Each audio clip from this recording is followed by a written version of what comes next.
Sa bawat sulok, bawat tao, at sa lipunang na pag-iwanan, sama-sama, bawat isa, patungo sa kinabukasang minsan nating inakala. Tirik na araw, yapak na di na mabilang, at di mahulugang karayom ng mga tao. Nakikipag-unahan sa buhay, na araw-araw na hinaharap ng mga nabaon na sa ilalim ng ating lipunan. Sa di lumilipas na araw sa bayan ng Novaliches, nagtungo kami upang tuklasin ang kalagayan ng bawat sulok nito. Sa makitid at mataong lugar, nakilala namin si Nanay.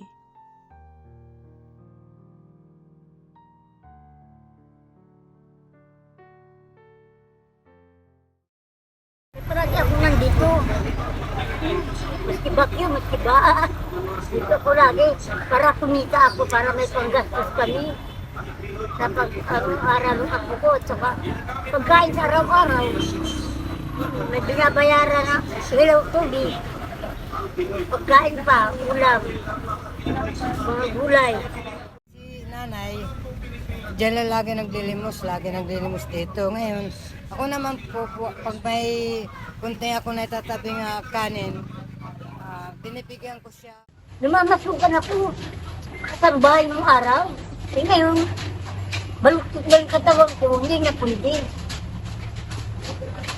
Kaya ang baluktot yung katawan ko, may bukol ako sa perta na malaki na. Kaya ganyan ako. Hindi kasi napa-operahan ko noon, noong 2011, dahil sabi ng doktor sa PGA, kailangan may kasama kang anak ko. Palipat-lipat po ba kayo ng lugar po? Diyan. Minsan barbanda doon lang kasi pag masikip na bawal. Kailangan umatras ako sa tingong dito.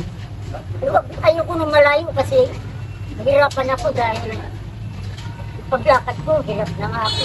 Kung ito pong umuulan, gano'n po kahirap yung ano nyo po? May silong ako.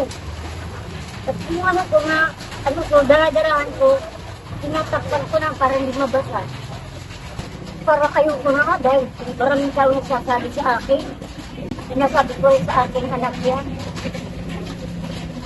Eh wala ko lang kami sa pangailangan. Kaya nagsilita ko. Usad pagong na trapiko, hindi ka makakaligtas. Sa bawat gilid, may iba't ibang mukhang nagpapahayag ng kwento. Sa masilaw na sandali, nasulyapan namin ang kwento ni Tatay Roldito. Nakakakain pa rin. Nakakingiri ng pagkain. KFC yung natutawag blok pinakapintuan, may ilan dito. Doon ako naglalakad sa kanto. Ngayong January, magkaroon tayo. Yung mga sulong, bakit ano po kayong galing? Sa Laguna. Siguro ako talaga, ibitaya ako. Lumaki ako sa Bate. Bago yung nagpunta ko na Laguna, yung Tizon, nakapamilya. Dito nagtrabaho dati sa Yalo.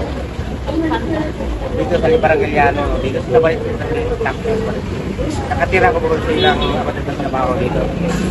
Eh, itong mga building na ito, wala pa nagtatrabaho ko dati dyan. Eh, nakasakit ako yung stroke ako, di na magalit ko itong may wala na ako ng trabaho. Kaya ito nabagsak ko, hindi ka na pa makakain. Sabi ko ay, dito ay dumadaan dito na bali wala kay katawan ko, pwede lang ipalit itong katawan ko. Pagtrabaho ako ulit. Hindi nakatiwag, kaya may itong tumay ko.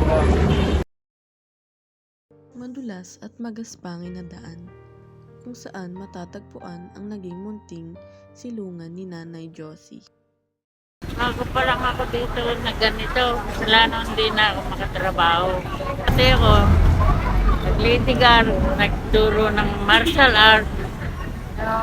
Pinuha ako ng barangay, na-aksidente ako sa barangay. Wala na. Nabundol kami. Nabundol.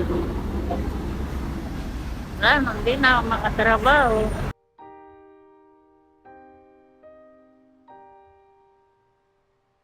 Ako, kung sa akin lang sana, sasakto. Kasi maraming umuwi sa akin mga hayop. Inaampog ko sila. Kasi ang katwiran ko, may buhay sila. Hindi sila makapaghanap buhay. Ako nagpapakain sa amin. Sa amin, mga mga pusa, aso, gano'n. Pag tinatapon nila, pinupulot ko. Naalagaan ko.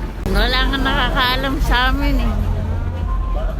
Naglilihim ako. Dahil sabi kong ano naman, hindi ka naman nagugutom. Sabi niya gano'n. Meron ka namang pinabubuhay na iniwan sa'yo. Sabi ko, oo nga kaso. Tinulong ko rin yun. Yung binenta ko, tinulong ko. Sa likod ng bawat kamay na nakaunat, may pusong umaasa. Bawat palad na nagmamakaawa, may buong buhay na ikukwento. Sa bawat sikli ng ating isa, may buhay na magbabago. Bawat baryang hindi pinansin, isang araw nilang hindi makakain. Ang kahirapan ay hindi kwento. Ito ay katotohanan. Hindi sila mga statistika, sila yung mga magulang, anak, kapatid. Hindi ka pwedeng manahimik kung alam mo ang katotohanan. Ang kanilang katahimikan ay dapat maging ating sigaw. Makikita mo lang ang mundo sa kanilang mga mata. Hindi ka na makakatulog. Hindi sila multo ng ating lipunan. Sila ang ating konsensya. Sa bawat pagbubulag-bulagan, may konsensya tinatakbo. Sa mata ng ating lipunan, sino ang tunay na pulat?